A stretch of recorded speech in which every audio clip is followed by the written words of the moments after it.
Well, hello, everyone. This is Fadi, and I want to welcome you to a very special video series that deals with a timely topic related really to my home country, Saudi Arabia. And the topic that we are going to cover in this particular short series has to do with the Crown Prince of Saudi Arabia and his really vision to reform not just the country, but even recently in an interview that was conducted on April 27th of 2021, his vision even to reform parts of the Islamic traditional narrative and sources, if you wish. Obviously, in the interview, he was asked specific questions concerning certain aspects of Islam, and his answers were amazing because it caught the attention of many, including, of course, myself. And with me here to even unpack this particular interview is our dear brother, Dr. Jay Smith. Dr. Jay, thank you so much, as always, for being here with us, for taking the time to do this.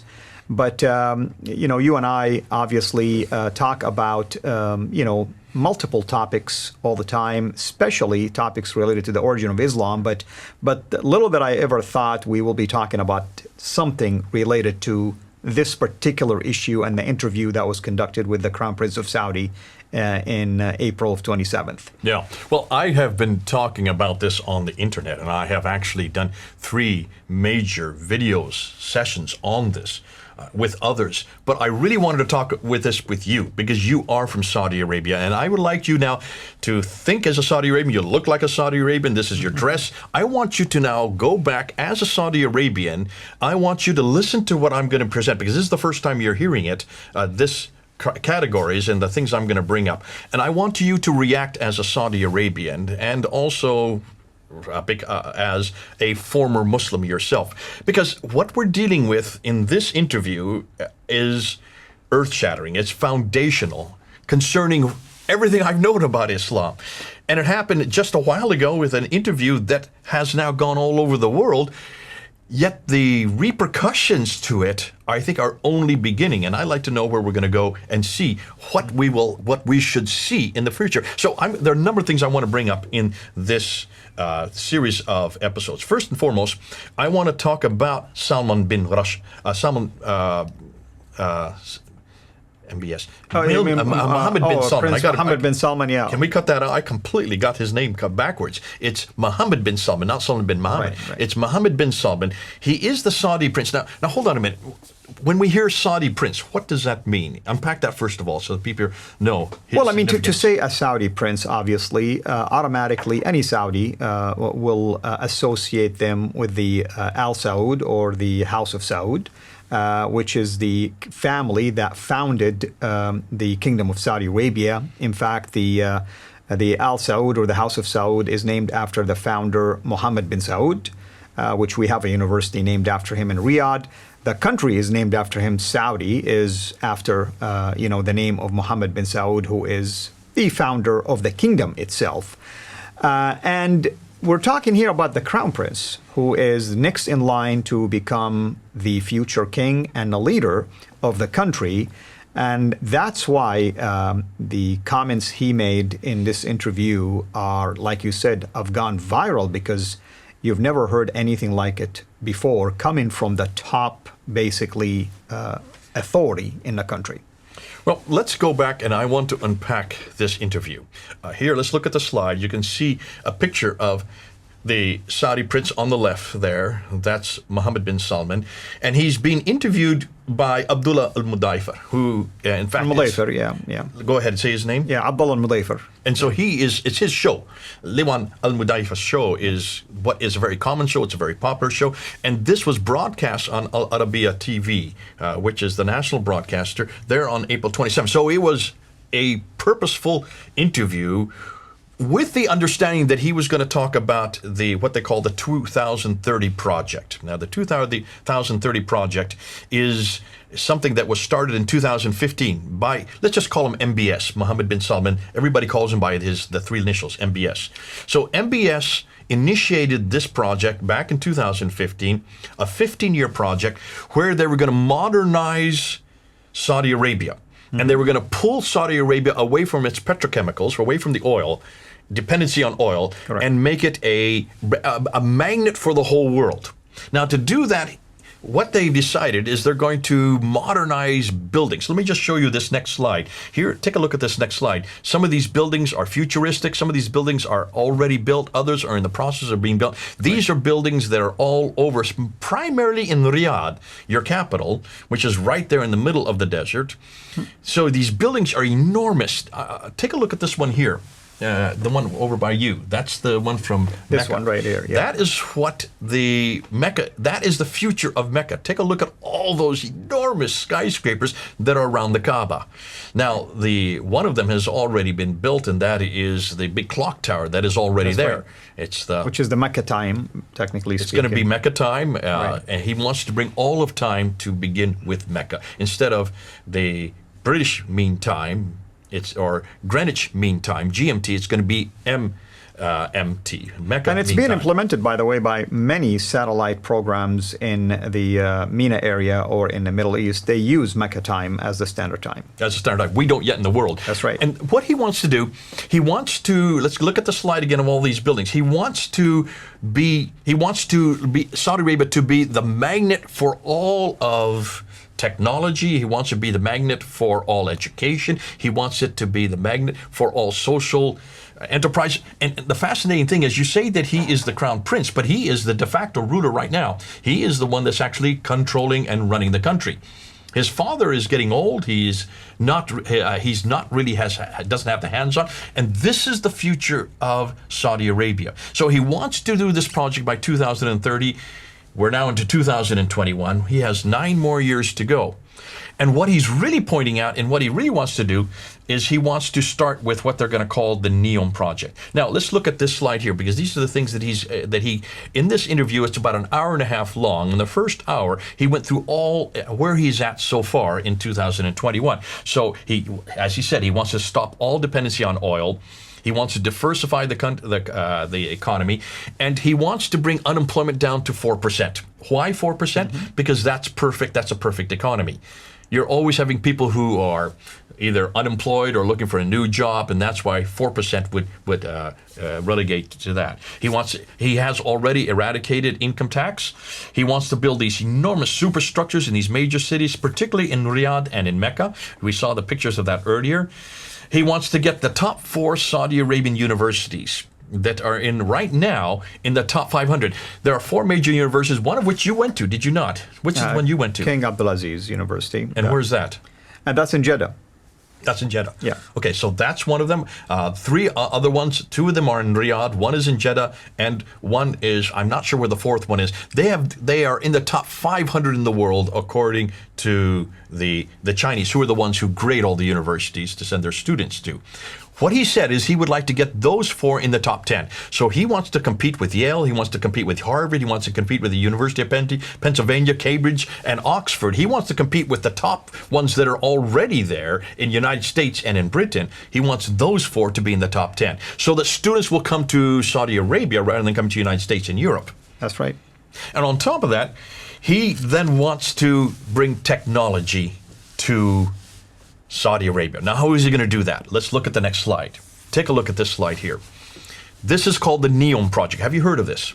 Yes, I mean, NEOM is the name of this future city that is technology-based. It's really out of this world. I mean, it's just a futuristic city in all aspects, technically speaking. Okay, I want you to look at this picture right here. This is the Gulf of Aqaba, and here is the Red Sea. So this is the Red Sea. Mm-hmm. There's the Gulf of Aqaba, and the NEOM city is going to be right there, right where that line begins. Right. And that line is this city right here. Okay, that's what it's looking at. It's being built. Here's another picture of it from another angle. Right. This is what we're looking at, and this is going to be built, they're saying, by 2030. They're already building it. He didn't say much about it. He didn't have to, because all the architects and all the engineers are already there. And then I want you to look at this line. See this line going up here?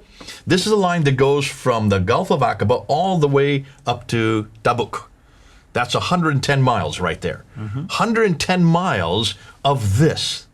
This is what they're going to do. They're going to put pods all the way along it. pods all the way along, from here all the way to Tabuk. In those pods, you have 3 levels. The top level is where you live, and that's where you work, and that's where it's going to be open to the air, and it's going to be all completely air conditioned.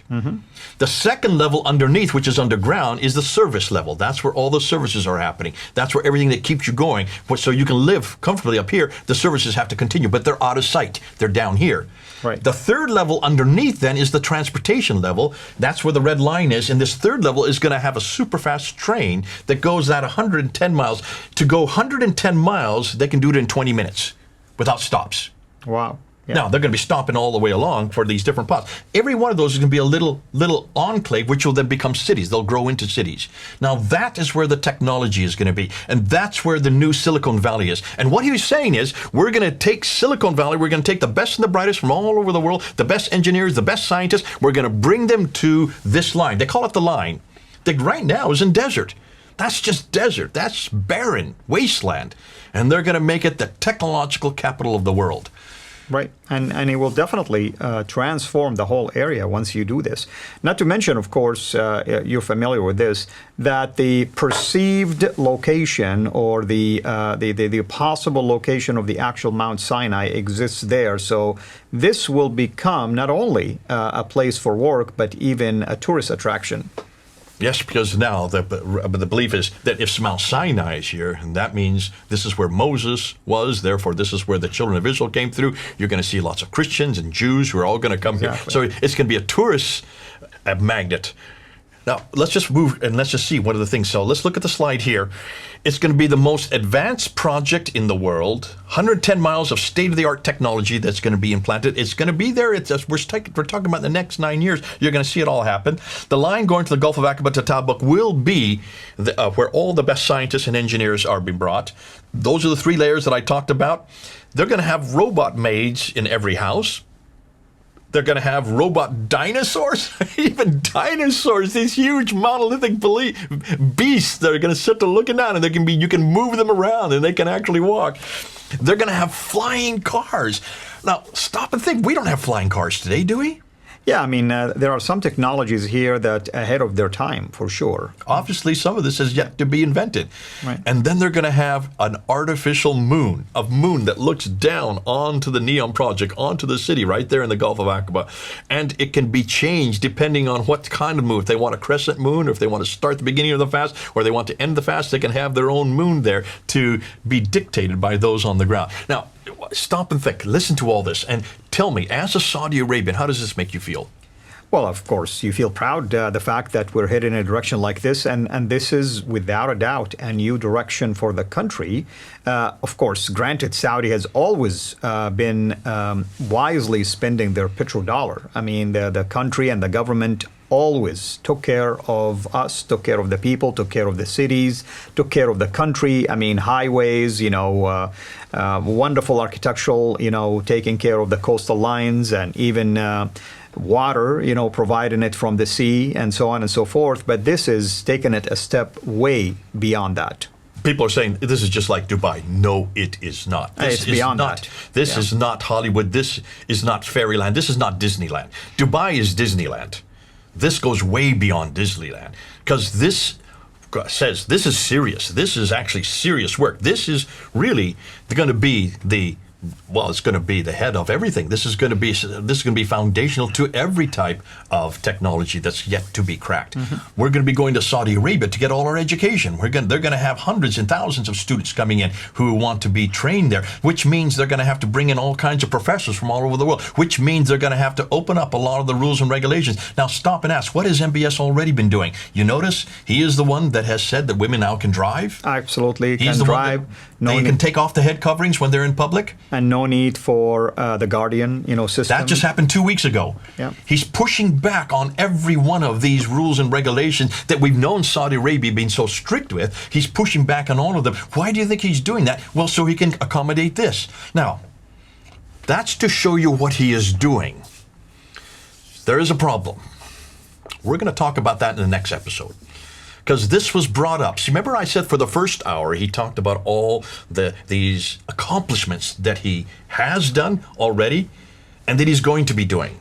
Right. He's accomplished, he's already done. Now he says, well, what about the future?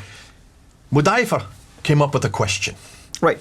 And of course, I mean, you and I know, once you're talking about a country like Saudi and headed in a direction like this, and especially what you mentioned about women driving, no guardian system, even the head covering and so on and so forth, I think people are starting to feel like, wow, are you sure you're talking about Saudi? Exactly. So I think next time we'll talk about what problem can this create. Okay, and that was the last 30 minutes of this interview. When you've done the first hour, I want to talk about what happened after this first hour. This was absolutely lip-smacking. I mean, I was sitting there, and I wanted to go live there. I wanted to be there, and I was listening to him and said, wow, what a perfect place. This is the first time I've heard somebody who's actually creating a future that all of us want, but he has the money to do so. See, he has the petrodollars already in the bank. He is already putting this material together. He is already building these buildings. That rail line is already starting to be constructed. This is something that is actually being accomplished, and it's going to be accomplished in the next 9 years. That's in our lifetime. I was saying this guy is actually putting his money where his mouth is at. Absolutely. Nobody has promised this, but nobody has accomplished so much in just the first 6 years. You ought to give him credit. You have to give this guy credit. Definitely visionary, and we'll continue. But there's a problem. I don't want to say what it is yet. Yeah.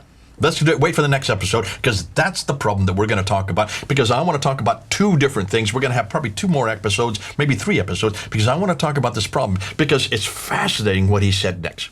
Over to you. And that's where we're going to leave off at the moment, because we definitely want to take a look at, what could happen by way of a negative reaction to this really 2030 vision and this amazing, interview, the comments that were made in it, and also where does MBS want to take this, the country and the direction he's taken in, which is amazing and exciting. I mean, I am so proud of the fact that he is doing what he's doing, but we need to be also addressing the other side, the side where there is an elephant in the room that needs to be addressed. There is some reaction that may come out of that. Let's take a shot at that and expose it for what it cost. With that in mind, brother, thank you so much, of course, for the work that you do. I know you did address this in a couple of episodes in your own channel, so I'm excited that we're doing it together here. And until we meet again next time, everyone, have a blessed day. Thank you for watching this video.